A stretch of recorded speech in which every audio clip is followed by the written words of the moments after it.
eu ia conseguir trazer para vocês um produto, um trabalho de qualidade, mesmo que não tenha aquela qualidade financeira ostentadora do momento como tá hoje em dia nessa influência de moda aí afora, mas foi dentro daquilo que eu podia trazer para vocês e eu fiquei muito feliz. Eu me senti uma pessoa muito satisfeita. Esse ano 2018 foi um ano de altos e baixos. Foi que nem uma planilha de escalas, sabe? Planilha de trabalho, essas planilhas assim. Foi exatamente assim. Eu tenho trabalhado muito, estudado muito com planilhas, então eu tenho definido que esse ano na minha vida foi um ano muito assim, sabe? Um ano de planilhas mesmo. Teve seus altos, seus baixos, mas em todos eu pude ver o desempenho da minha pessoa, a capacidade de acreditar em mim mesma quando ninguém acreditava. Acreditar que eu ia chegar onde ninguém acreditava que eu chegaria. E eu acho que é isso que você tem que colocar para dentro de você. Eu acho que esse tipo de meta, esse tipo de pensamento, ele não pode mudar porque um ano acaba, o outro começa. Ele não pode mudar porque um ciclo acaba e outro começa. Ele tem que ficar permanente em todas as áreas e fases e ciclos da sua vida. E eu acho que é isso que move uma pessoa, um ser humano, independente das opiniões e independente do que falem ou pensem de você. Eu acredito que de uma certa forma, todos que o Senhor coloca no seu caminho, amigos, parentes, familiares, conhecidos, até mesmo estranhos que podem aconselhar você, cada um vai aconselhar conforme a sua experiência, conforme suas expectativas, conforme seus anseios, projetos e objetivos. E isso é uma coisa que eu já estou muito acostumada desde criança. Mas eu descobri também que apesar de tudo isso, e tem coisas que são importantes, é bom, entendeu? Às vezes você ter mais de uma pessoa opinando, às vezes dando conselhos. Isso não muda a sua decisão final sobre aquilo que você carimba, sobre aquilo que você decreta para sua vida. A única pessoa que tem direito de fazer toda uma mudança é Deus. Isso eu descobri também e me alegro muito em manter a minha opinião dentro do que eu acredito. E aí hoje de manhã eu estava lendo a palavra do Senhor no Evangelho de Mateus, capítulo 15, aonde Jesus Cristo entra dentro de uma situação onde os fariseus entram com aquela conversa, aonde Jesus fala pra gente o que devemos obedecer. Né? A quem devemos acreditar? Nós devemos seguir as tradições da lei ou nós devemos seguir os mandamentos de Jesus, a mensagem de Cristo para a nossa vida? Sabe, a transmissão que ele deixou declarado. Né? O que caminho seguir?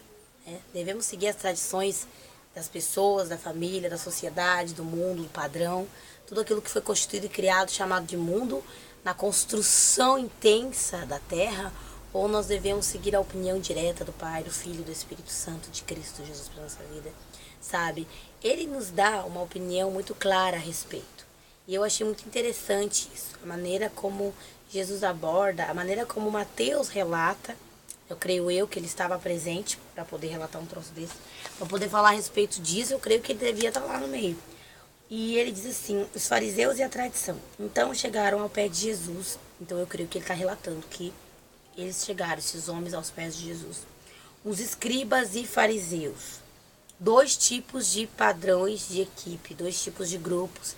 A minha Bíblia Católica, ela relata mais abordado entre escribas e fariseus, a diferença de ambos os dois. Mas eu não tô com a minha Bíblia Católica no momento.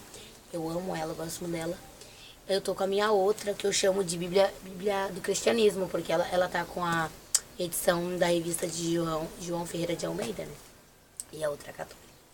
E eu quero comprar a minha outra, gente, de verdade, que é a de espanhol, que eu quero comprar uma Bíblia Católica em espanhol. Que eu quero comprar.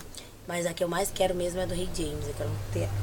E aí, diz assim a palavra de Jerusalém, dizendo: por que transgridem os teus discípulos a tradição dos anciãos? Os escribas e os fariseus estavam indignados porque os discípulos de Jesus Cristo, eles não seguiam mais essa tradição exposta, colocada, estabelecida pelos anciões, porque houve em meados de alguma determinada época, onde foi escrito dentro do livro de Juízes, a permissão que Deus tinha dado.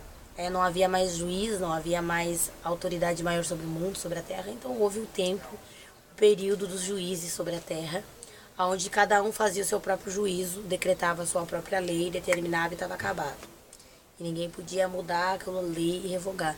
E nessa época do determinado momento onde houve esse período que nós não sabemos exatamente o quanto tempo durou, mas que durou muito tempo e houve muito sofrimento, muita dissensão por conta disso, do tempo dos juízes, rolou esse lance aí de cada um mandar e fazer acontecer, que Deus permitiu.